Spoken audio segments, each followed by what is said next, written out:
What's up, escape roomers? Mr. Edwards back for the final time for our geocaching vlog series. That's right, it's part 3 of the saga that was geocaching. That is geocaching. If you haven't watched part 1 and part 2 of this spine-chilling docu-series, make sure you check those out on my channel below. Now, today we're gonna just be hitting some brand new caches that we've never been before, and maybe something even a little special at the end. A little mix up to the formula that I know you've grown to love over the years. And last thing, a little announcement at the end of a special word for all my escape room friends. We've already been to the first cache. We think we found it. We just don't know how to open it yet. Let's go check it out. Before we get started, I know there's a couple changes to the traditional video that we've put on for you. First of all, I know there's a lot of Piper fans out there. My partner in crime, my valiant steed, my dog, she's at home. Maybe she'll make an appearance later in the video. And second of all, I know you are saying, Mr. Edwards, that is not your world famous geocaching bag. What are you gonna do without that bug spray, that orange pen? You know what? I couldn't find the bag. It's been a year. I don't know where I was, but I've got a couple essentials. Let me share with you. I wouldn't leave the house without some water, all right? Second of all, it's different, but I'm gonna do the traditional Mr. Edwards orange pen on all my logbooks today. A phone charger. For filming these videos and being out geocaching, you don't want your phone to die. We're out here, we got backup batteries. And last of all, I can't find all my toys, my collection of tradables. So today, all I brought is a simple toothbrush. Not only because my cameraman's breath stinks, but we're gonna see, we are gonna see what can we trade this single toothbrush for? What can we work up with going just off a toothbrush? And let's see the best thing we can take home today. All right, now let's go check out the cache.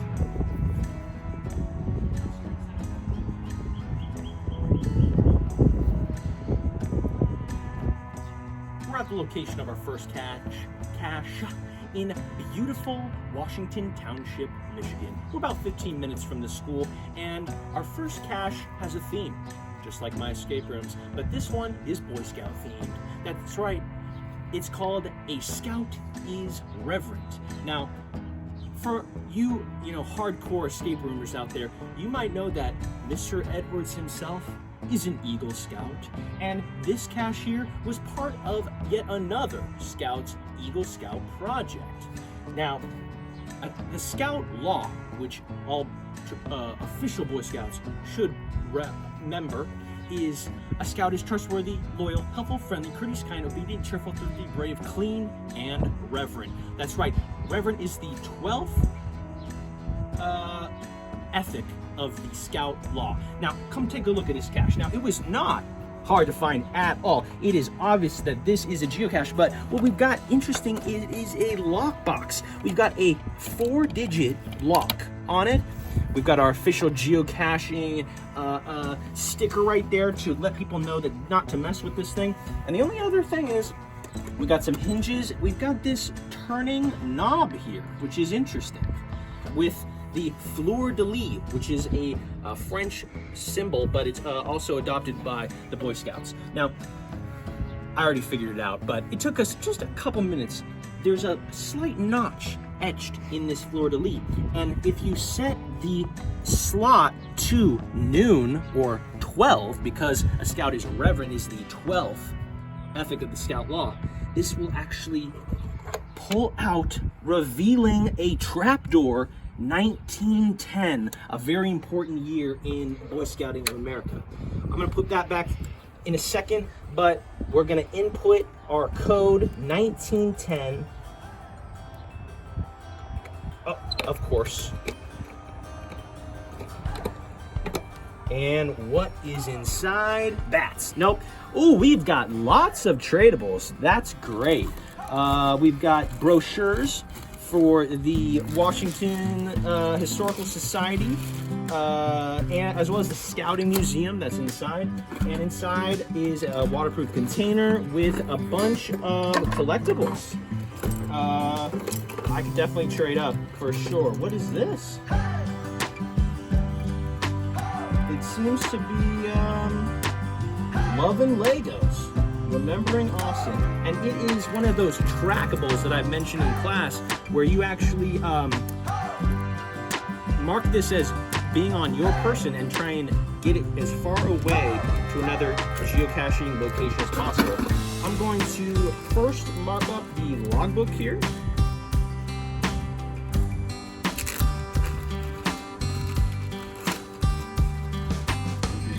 Let's see how old this thing is.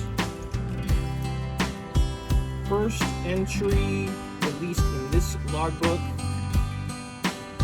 looking like 2019, about 5 years ago, July of 2019. And I'm going to now mark it with its most recent entry, Mr. Edwards, May 1st, 2024. There I am, Mr. Edwards, making my mark on Boy Scouting history. And, you know, the rule of thumb is you're supposed to be trading something of equal value as what you're putting in. But I'm sure those parents out there aren't going to worry if I spread a little dental hygiene with their children. Let's see. I'm gonna go with lots of options. I think I see a couple of trackables actually.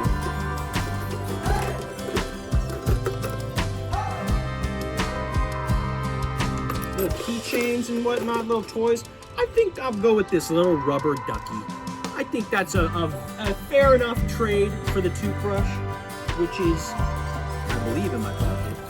I'm gonna put the geocache back exactly the way it was, making sure to set the lock back as well. Being an escape room teacher, I know exactly how to set a lock. If I was a real dirty fellow, I might change the combo and let this thing just fall apart here, but I won't. I got the toothbrush. I'm just gonna slip that in the back there, looking good, looking correct. I'm gonna set it right back the way I had it. The lock is a little challenging to get back on there. A little makeshift latch. 1910 is reset, and we got to make sure we put the trapdoor back as well. Got to find that hole again. There it is. We'll mix it up and score a little rubber duck. Let's go to our next cache. It didn't work. I got stuck on Do it. We're Do waiting. It. Jump. Just logging our recent find there.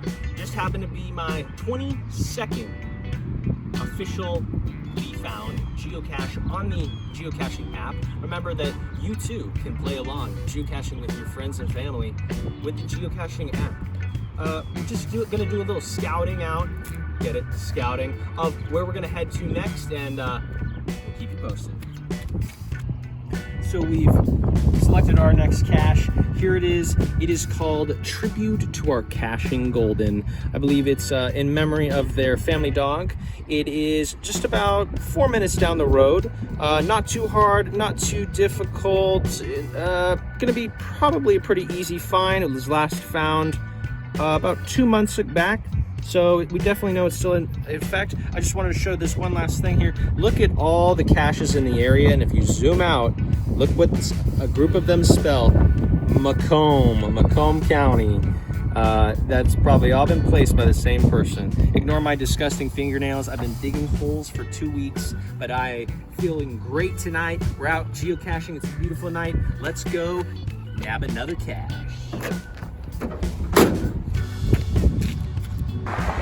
We're at our second location. We're right off a main road here there's a little walking path that's nice where you might take a dog, and I'm pretty sure we know where the location of the cache is. We just need to go find it. So we're gonna take our little rubber ducky and let's find this cache.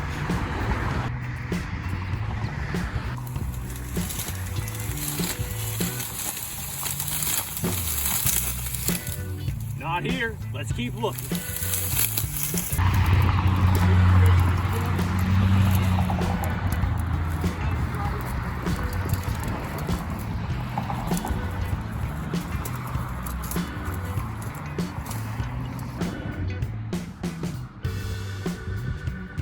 Hey, down here. Well, kids, it definitely wasn't down there. I was wrong, and I was also dumb for trying to do that little bit with the sticks coming out because I got a bad scratch. But thankfully, with my Eagle Scout lessons still hot on the mind, we can just do a quick little tourniquet with my sock. Here we go. And we are good. Now, we did find the cache. It's up here with us. Let me give you a moment. See if you can spot it before I show you.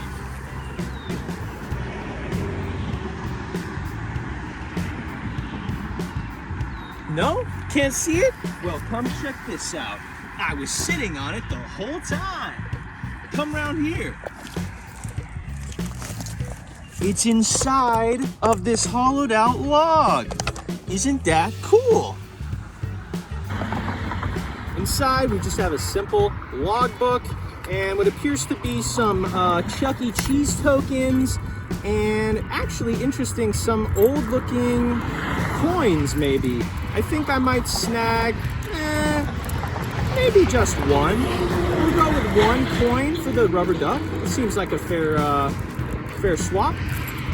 We'll take that one there, you see. Let's take a look a little better. 2006 token, a carousel token. Interesting. We're gonna sign our name with our trusty orange to the simple logbook here. We're gonna add in our, hope it didn't drop it in the weeds, rubber duck to the little cache there. We're gonna put it right back how we found it, and we're off to our next one. Or maybe the hospital, but probably the next one.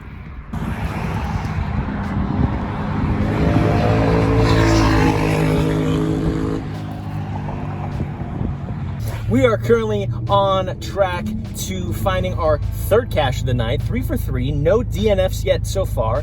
It's about 10 minutes from our last spot. This one is in a public park. We hope it's public. Might need a little bit of a hike, and I really hope they're open late because it's not dark, but it's getting out there. And if you're wondering what this might be, stay tuned because we've got big things coming for our geocaching escape roomers out there.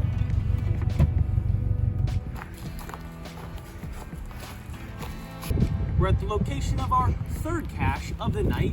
We're in the woods right now, but if you look here, we're just actually right outside of a nice little park, which happens to be just about 5 minutes from the school. This one is totally doable for you and your family.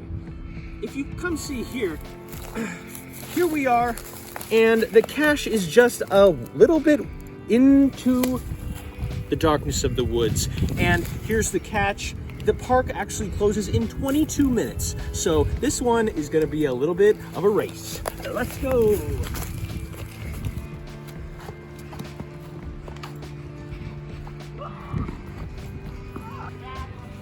Three, two, one. No, this is the thumbnail.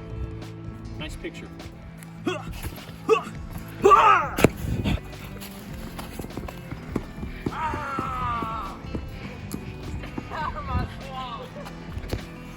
We only have 15 minutes to find this thing and get back to the car. It's supposed to be somewhere in this, off this path. I don't think we can find it. Whoa! What? Ha ha ha! Concealed away inside of this piece of log. Of course it was there. That doesn't look like a real log. Let's see, let's check it out. We got a little metal clamp to keep this thing down. And inside, I think I'm eyeing that sticker. I'm gonna fill this thing out, and we got like 10 minutes to run back to the car. We gotta go. Woo! That was quite a hike back to the car. I just want to show you, the park does close at 8, and right now it is 7:55. We barely made it back, but I just wanted to share with you one thing, what I traded up in that geocache. A crisp $100 bill. Definitely worth that. A Ferris wheel token, I might say so. I'm kidding, it's fake, but it's quite a trade. We just almost got pulled over by the park rangers. Not quite as hairy as our library episode, but that was a close call. We're gonna do one more cache for the night. First, we're gonna grab some dinner because Mr. Edwards needs his McDonald's. We'll be back.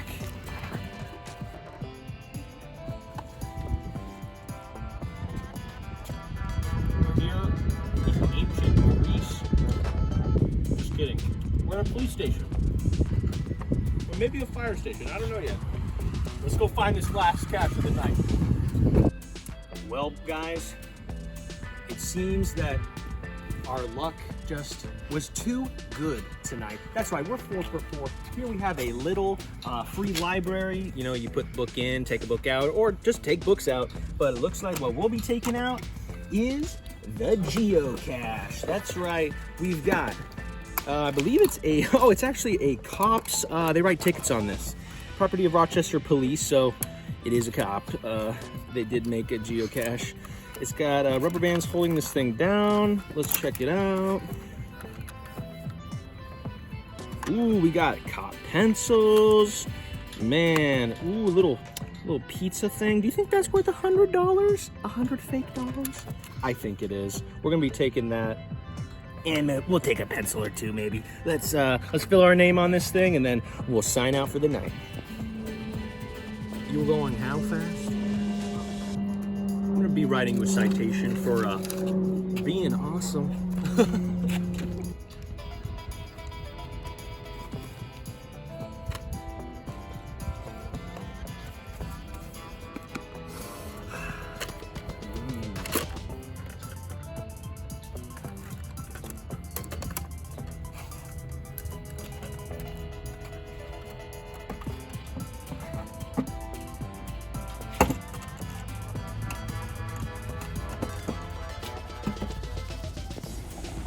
Well, guys, what a night. 4 finds, 4 geocaches in the bag. What a way to end this video. Or not. What's this, you might say? It's not another geocache yet. You see, tonight I will be making my own geocache and planting it in the woods. Stay tuned.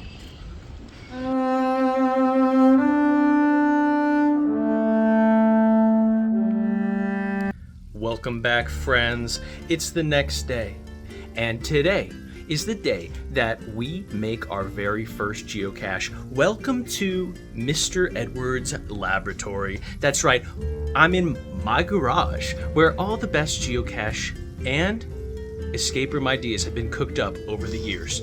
So what we're gonna be doing today, this is gonna be this is gonna be a vlog. This is a real vlog. I'm filming myself, and we're gonna try something new. Let me show you what we got going here.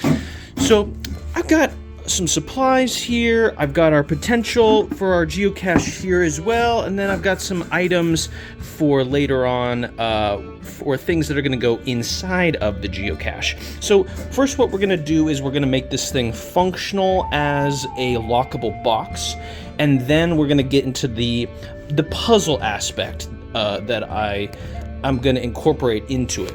So as you can see here, what we got going on is our base template, which was just a simple birdhouse I bought from the store. You got this little twist mechanism here to open it up if you want to, I guess, clean it out and kick the birds out. You got that eviction notice for the blue jays. And the only thing I've changed so far is this. Now, because we are turning it into a geocache, I don't want actual birds to live in this house. That would be bad. So I have nailed up a little board to stop hopefully stop actual birds from using this house. And that's what we're starting with. Now, what we're going to be doing is I'm going to be adding a latch, just like I've done countless times throughout the years, with lots of different items, a cooler, a wooden duck, all kinds of things in my escape room class, turning things into lockable boxes. We're going to be adding the latch. I've got 2 4-digit locks. We're going to be using one of them. I have another one in case of backup. You do have to maintain the geocache for, well, I guess ever. So yeah, we're going to be putting that on, making this lockable.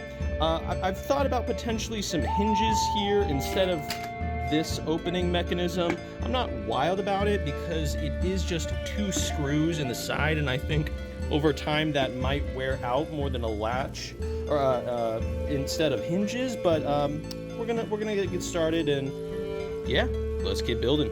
As far as tools for this next step, we're going to be using my Ryobi drill, as well as the screws that come with the hasp, and we'll probably be pre-drilling with some drill bits as well to make those screws go in much easier. All right, here we go. So I've already pre-marked the location for the first 2 spots for that latch, and what we're going to be doing is drilling pilot holes with a very tiny screw drill bit, so that these little itty-bitty screws that come with the kit will go in much easier. So that's what we're going to be doing right now.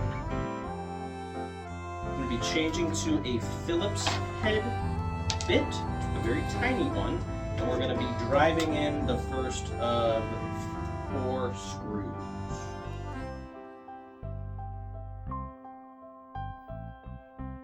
All right, the door is still opening fine. It's not blocking that function. So now we're going to get on the second part of the latch, the ring.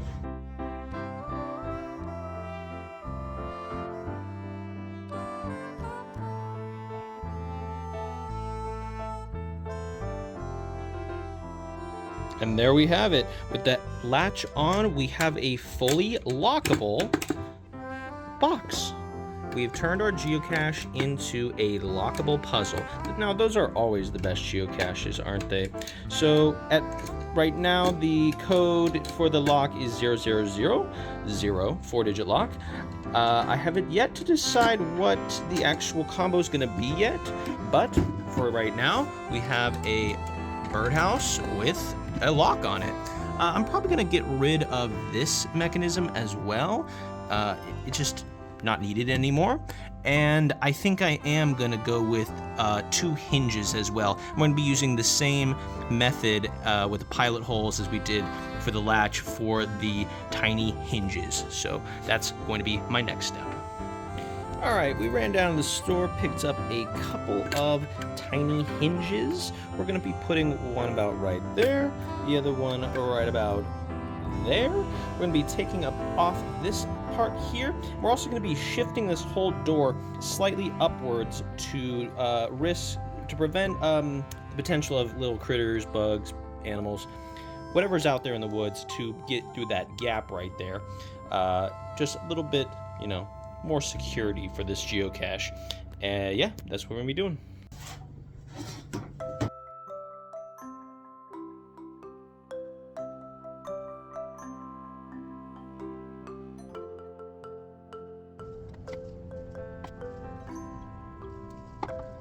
Well, guys, that took a little bit longer than I wanted it to.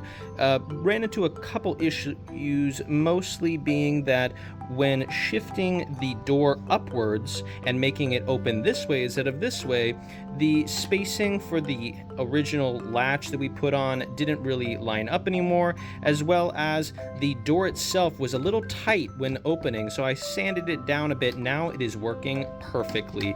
We've got our lock, we've got our latch, and we've got our smooth opening door, and what a beautiful lockable box it is. Now, that is something you might find in a Mr. Edwards escape room, because I've made lots of things like this before. Now, as far as what's going to be inside the actual box, I've got a number of selections that I've been considering as far as the actual geocache. This is more like the house for the geocache. First, I wanted this jar, but it is way too wide to get inside there. We went for the traditional, junky geocache in the Tupperware container in the woods, but also does not fit. So what we're gonna rock with is the old school mason jar, and look at that fit. It is beautiful. And inside of which we're gonna put our logbook, blank to start. I might put my name to be the first entry, as well as our find from last night that we traded up for from that simple toothbrush. To think this cost $100 fake dollars. That's going to be our original item to trade within there. Now, before we get into the actual puzzle portion of the box, there's still a couple more exterior things that I want to address to make this a long-lasting geocache, primarily waterproofing it. This is a birdhouse. It's not going to be, airtight, a watertight container, but there are a couple of old holes, screw holes, and attempt at the hinges that could be waterproofed with some sealant like this, as well as a couple gaps that I'm noticing. This stuff is good for making your house, fixing leaks and things like that. It's going to go on white, but it's going to dry clear. So we're going to make this thing a little bit more watertight. I had considered actually staining it, but I think the stain might actually mess with the puzzle that we're going to do. And then at the very end, what we're going to do is we're going to spray it down with this water seal to really make the wood not get destroyed out there in the woods, and maybe protect some of the things that are going to be on the outside of the box. All right, so yeah, let's get to it.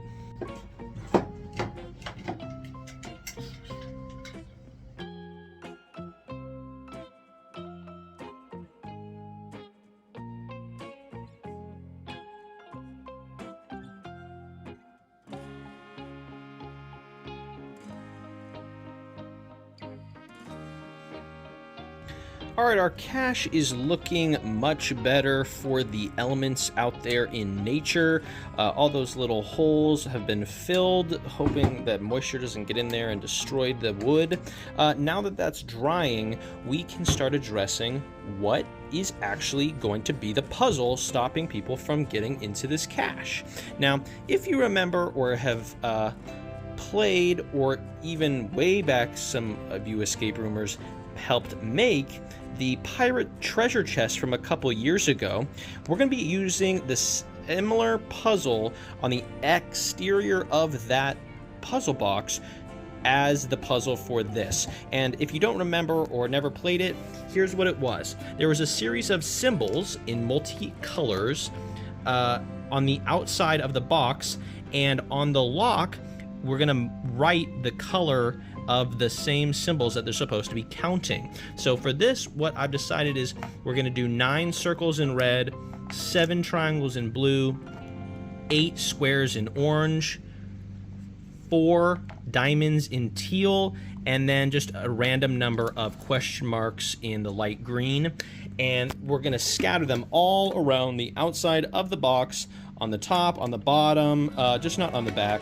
And what they're going to have to do is they're going to have to be looking all around the outside of this box in order to count up how many of each shape fits in to the lock there.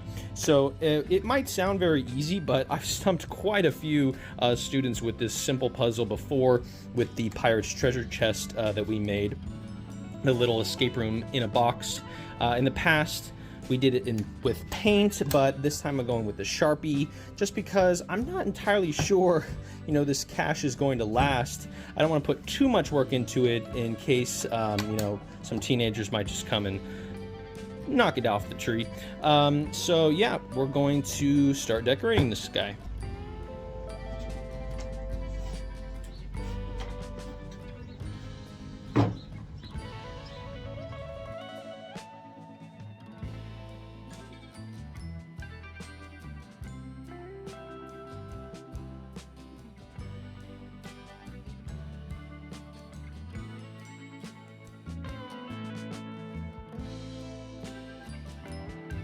All right, it's done. It's looking good.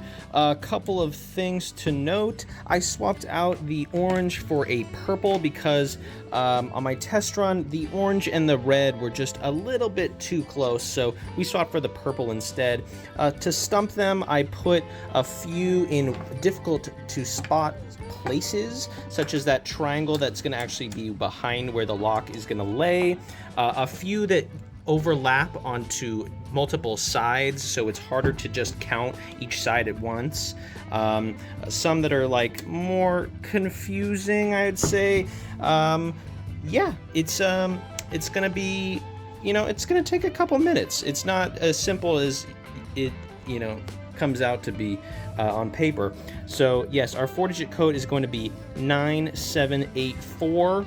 And I have marked the lock, as you can see, with the colors that they're supposed to be searching for, and then just filled in the blanks with lots and lots of question marks, which are just serve to distract them.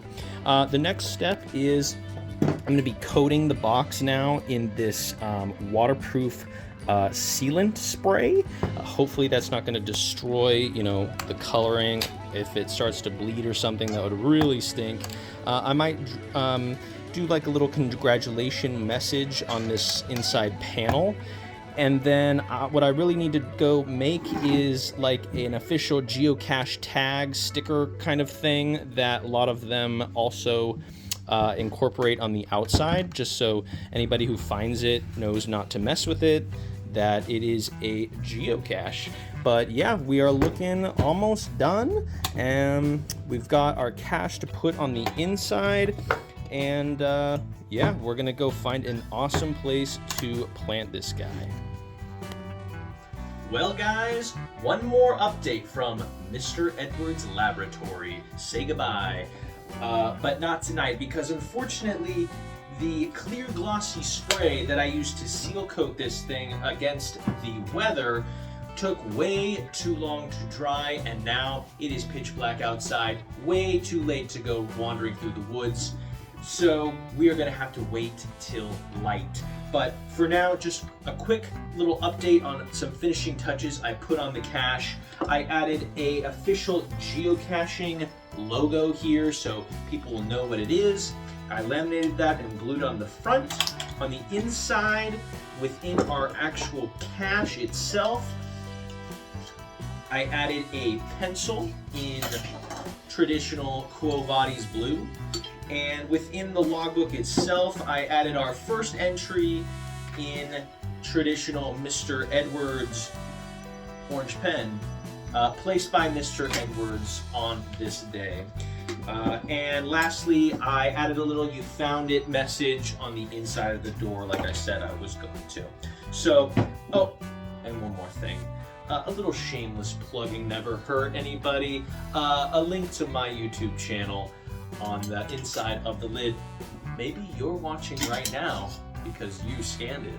So tomorrow we're gonna go out into the woods and place this thing with your favorite reoccurring character on the show, my dog Piper.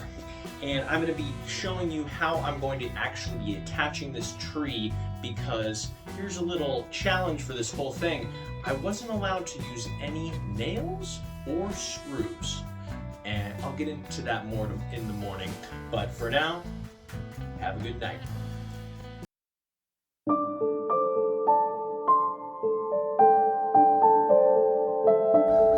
Welcome back, guys. Whoa!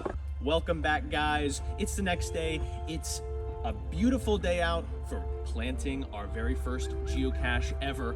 I got my little buddy here. Well, not so little anymore. Last video, she was about half as big, if you remember. I've got the cache ready to go in the geocaching backpack, and we've got some tools for getting this thing attached to the tree. We're gonna be moving through these wooded areas here to the place that I think I want to put it. Yeah, we're gonna be taking a nice little walk through the woods.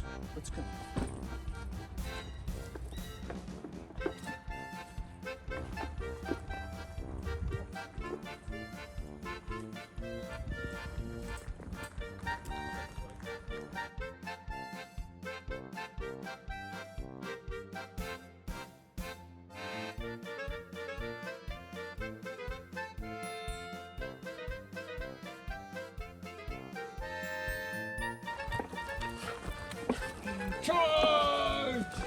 Keep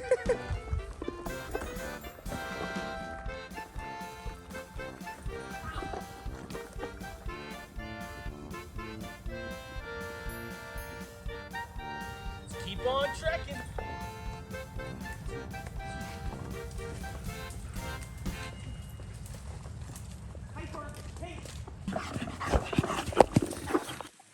All right, we're at a undisclosed location, just a little bit off the path, way further into the woods than you'd think we are. I don't want to reveal the exact spot because I want you to come and find my geocache, but this is the location where I'm going to be mounting the box. This tree is looking a little haphazard. I hope it doesn't come down one day and smash it.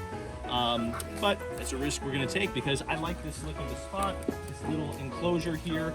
Yeah, I'm gonna get started. We're gonna mount it right here and I'm gonna show you how we're gonna do it.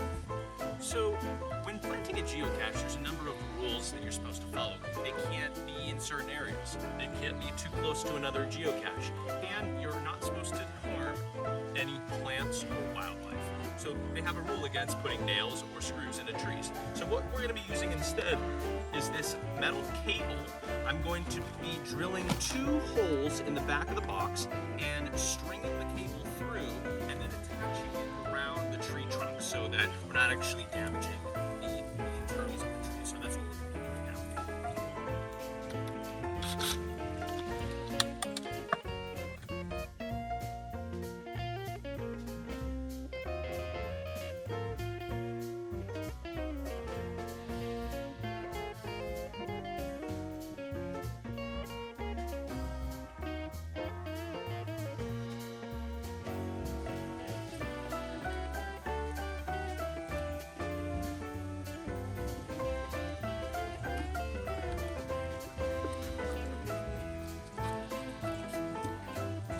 And there it is, affixed to the tree without the use of screws or nails, just with 2 cables wrapped around the trunk of the tree. Now, because of the way it's leaning, the box is tilted forward, which, you know, I'm gonna have to work out those kinks. Maybe I'll come back and make it a little bit more secure, because mostly I don't want the jar to be hitting people in the face when it opens up. But I'm gonna have to get some more wood or something and make that right. But for now, I'm thinking this geocache is ready to roll. I'm gonna put our lock on the front face and scramble it up, and the geocache is live. The next step for me, I'm gonna be inputting it into the geocaching app to make sure that it is officially in the system. There's a couple monitors and checks that they have to do on their side to get this thing up and running so that you can find it on your geocaching app and come and find Mr. Edwards geocache. In closing, guys, this has been for sure the wettest of all my geocaching videos, but it is the last one. As you may or may not know, this is going to be my last year at Quo Vadis teaching, and I just want to thank all my long-term viewers. I know some students out there have really stuck to these videos, whether I want you to or not, but it's been a blast, and I hope that you have been inspired to go out geocaching for yourself and go out trying escape rooms for yourself, because I know, for me at least, this is going to be a lifelong hobby. That's it. I'll see you next time.